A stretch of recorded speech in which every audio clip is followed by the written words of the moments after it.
Hello everyone, I am doctor Shalini और आपका स्वागत है आपके अपने चैनल मेटा एजुकेशन में। हम एक नई सीरीज आपके सामने लेकर आ रहे हैं जिसमें हम SPSS से रिलेटेड कुछ सॉल्यूशंस को डिस्कस करेंगे। कुछ बेसिक वीडियोस इस चैनल पर हम पहले ही अपलोड कर चुके हैं। आज का हमारा टॉपिक है इंडिपेंडेंट सैंपल्स टी टेस्ट इन SPSS, जिसमें कि हम अजम्पशंस डिस्कस करेंगे, उनकी एनालिसिस कैसे करेंगे वो डिस्कस करेंगे और साथ में उसके रिजल्ट्स को कैसे इंटरप्रेट करेंगे उसके बारे में बात करेंगे। तो स्टार्ट करते हैं। जो टी टेस्ट होता है उसके बेसिकली 3 टाइप्स होते हैं: independent sample T test, paired sample T test और वन सैंपल टी टेस्ट। इस वीडियो में हम केवल इंडिपेंडेंट सैंपल टी टेस्ट को डिस्कस करने वाले हैं। इंडिपेंडेंट सैंपल टी टेस्ट का जो पर्पस होता है वो चेक करता है कि किन्हीं भी 2 ग्रुप्स के मीन जो है वो सेम है या नहीं है, उनमें डिफरेंस एग्जिस्ट कर रहा है या नहीं कर रहा है। अब वो 2 ग्रुप कैसे भी हो सकते हैं, मेल और फीमेल के बीच में भी हम यहाँ डिफरेंस चेक कर सकते हैं, या फिर एक्सपेरिमेंटल ग्रुप कंट्रोल ग्रुप के बीच में डिफरेंस टेस्ट कर सकते हैं। एक एग्जांपल के तौर पे अगर देखा जाए तो नल हाइपोथेसिस में बनती है there is no significant difference between the mean of first group and second group. अब यहाँ first group and second group की जगह पे मेल एंड फीमेल भी आ सकता है, और केवल मीन की जगह mean of intelligence of experimental group and control group ऐसा भी आ सकता है, mean of achievement of control group and experimental group ये भी आ सकता है, and many more examples are there. किसी भी टेस्ट को अप्लाई करने से पहले ये देखा जाता है कि उसकी अजम्पशंस क्या हैं, वो किन किन अजम्पशन पर बेस्ड है, क्योंकि अगर अजम्पशंस फुलफिल नहीं होती हैं तो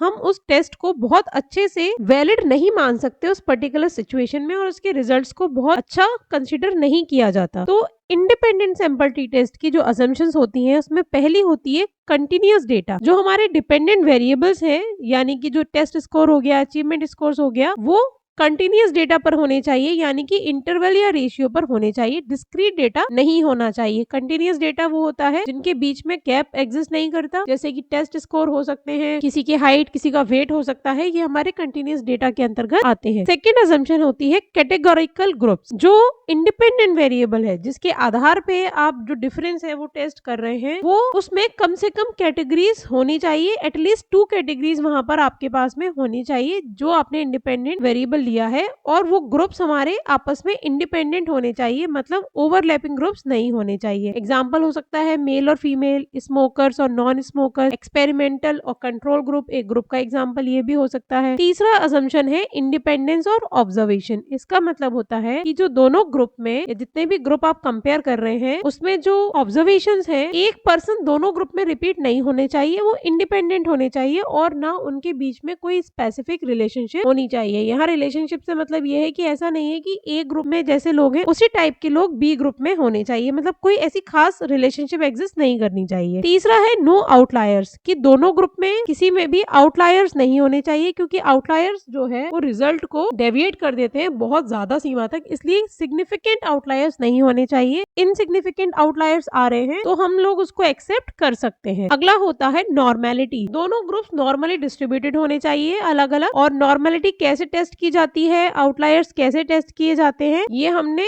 एक वीडियो बनाया था जिसका लिंक आपको यहाँ डिस्क्रिप्शन में मिल जाएगा और ऊपर भी मिल जाएगा, वहां से जाके आप इसको देख सकते हैं। अगला था होमोजेनिटी ऑफ वेरिएंस। ये एक बहुत खास अजम्पशन होती है टी टेस्ट की, कि जो दोनों ग्रुप्स हैं उनके वेरिएंस रफली इक्वल होने चाहिए, मतलब आसपास होने चाहिए। ये हम लेविन्स टेस्ट के थ्रू टेस्ट करते हैं, जिसको इसी वीडियो में हम आगे बताएंगे। ये हमारी खास 6 अजम्पशन थी जो इंडिपेंडेंट टी टेस्ट को यूज करने से पहले हमें पता होनी चाहिए और टेस्ट कर लेना चाहिए। अगर ये फुलफिल हो रही है तभी हम आगे बढ़ते हैं। तो चले स्टार्ट करते हैं। पहले इन अजम्पशन से बात करते हैं। हमने यहाँ पर एक डेमो के लिए डेटा लिया हुआ है, जिसमें की डेटा है वो हमारा कंटिन्यूअस डेटा है, और जो 2 ग्रुप है, for example male and female, वो कैटेगोरिकल हमने जेंडर के आधार पे 2 ग्रुप्स में बांट रखा है उस डेटा को। इंडिपेंडेंस ऑफ ऑब्जर्वेशन को भी फॉलो कर रहा है, क्योंकि मेल और फीमेल में कोई ओवरलैपिंग नहीं है। हमने उसके आउटलायर्स भी चेक किए हैं और वहां पर कोई सिग्निफिकेंट आउटलायर एग्जिस्ट नहीं करता। डेटा नॉर्मली डिस्ट्रीब्यूटेड है, वो भी हमने टेस्ट किया है। अगर आपको नॉर्मेलिटी वाला वीडियो देखना है तो आप डिस्क्रिप्शन से देख सकते हैं। और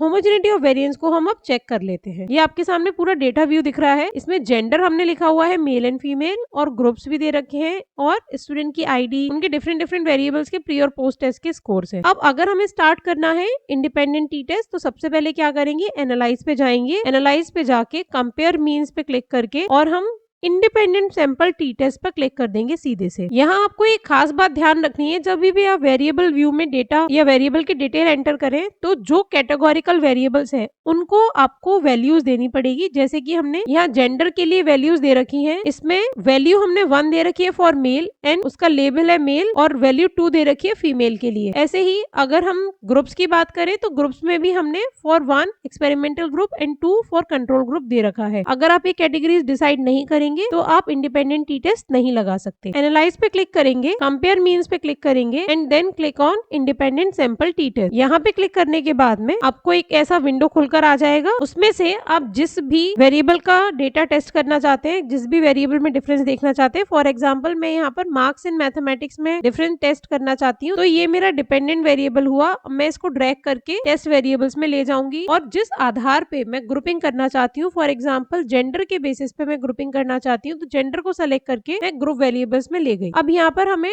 ग्रुप डिफाइन करना पड़ेगा। तो जैसा कि अभी मैंने आपको बताया था, 1 फॉर मेल लिया हुआ है तो आप 1 लिखेंगे यहाँ पे, एंड 2 फॉर फीमेल लिया हुआ है तो आप 2 लिखेंगे एंड कंटिन्यू पे क्लिक करेंगे। आप ऑप्शंस पे क्लिक करेंगे तो आपको पता चलेगा कि कॉन्फिडेंस इंटरवल कितना लेना है। जैसा कि पहले भी हमने वीडियोस में आपको बताया है कि जनरली बिहेवियरल साइंसेज में हम 95% कॉन्फिडेंस इंटरवल लेके चलते हैं, तो यहाँ पर भी हम 95% पर ही क्लिक करेंगे and then click on continue and then click on okay. Okay पे क्लिक करते ही आपके सामने एक ऐसा पूरा विंडो खुलकर आ जाएगा। अब इसमें देखिए, ये आपको सिंपल एन बता रहा है कि मेल, इस पूरे डेटा में मेल कितने हैं 27, फीमेल कितनी है 17। जो मेल का मीन था वो 23.33 था, जबकि फीमेल का जो मीन आ रहा था वो 26 आ रहा था। ऐसे ही स्टैंडर्ड डेविएशन बता रहा है, स्टैंडर्ड एरर ऑफ मीन बता रहा है। अब हमें सबसे पहले टेस्ट करना है लेविन्स टेस्ट, यानी कि जो होमोजेनिटी ऑफ वेरिएंस वाली असम्पशन थी उसको टेस्ट करना है। तो उसके लिए हम क्या करेंगे, ये अपने आप से टेस्ट करके हमें दे रहा है, आपको टेबल में शो हो रहा होगा Levene's test for equality of variance. आप यहाँ पे एफ वैल्यू देखिए और SIG वैल्यू देखिए। एफ वैल्यू को देखने का कोई पर्पस नहीं है खास, पर केवल SIG वैल्यू से भी आप पता कर सकते हैं। यहाँ वैल्यू आ रही है 0.510। तो जैसे नॉर्मेलिटी के केस में होता था कि 0.05 से वैल्यू बड़ी आनी चाहिए, यहाँ पर भी वैसा ही होता है कि 0.05 से वैल्यू बड़ी आनी चाहिए। यानी कि ये बता रहा है कि दोनों ग्रुप में के वेरिएंसेस में कोई खास अंतर नहीं है, कोई सिग्निफिकेंट अंतर नहीं है। यानी कि इसकी जो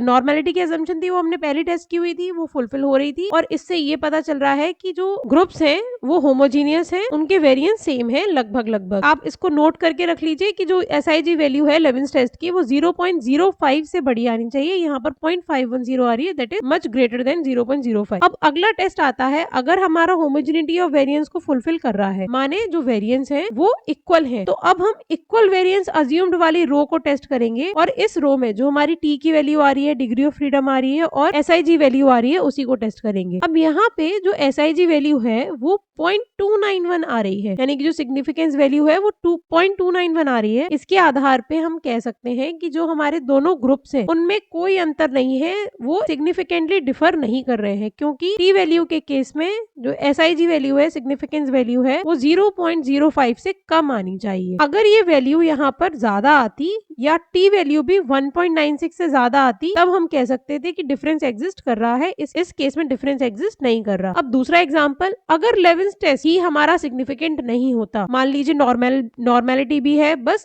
होमोजेनिटी ऑफ वेरिएंस को फुलफिल नहीं कर रहा, तब केस में क्या करते हैं हम, तभी जो नीचे दूसरी रो है इक्वल वेरिएंस नॉट अज्यूम्ड, इस वैल्यू को हम देखते। इस केस में तो वो भी हमारी इनसिग्निफिकेंट आ रही है, पर अगर लेविन्स टेस्ट वाली कंडीशन फुलफिल नहीं हो रही होती, होमोजेनिटी ऑफ वेरिएंस फुलफिल नहीं होता, तो आप सेकंड रो का जो डेटा है उसको अपना डेटा फाइनल मानकर, उसको अपने फाइनल रिजल्ट्स मानकर इंटरप्रिटेशन देते। यहाँ पर क्योंकि सिग्निफिकेंस वैल्यू और T स्टैट्स की वैल्यू सिग्निफिकेंट नहीं है, इसलिए हम कहेंगे कि मेल और फीमेल के आधार पर इन दोनों ग्रुप्स में कोई सार्थक अंतर नहीं है या कोई डिफरेंस एग्जिस्ट नहीं करता। आई होप आपको ये चीज क्लियर हुई होगी। अगर आपके कोई भी डाउट है तो आप हमें कमेंट बॉक्स में कमेंट करके बता सकते हैं। अगर आपको ये वीडियो पसंद आया है देन लाइक दिस वीडियो, अपने फ्रेंड्स को शेयर कीजिए, and if you have any kind of doubt then comment. Thank you and have a nice day.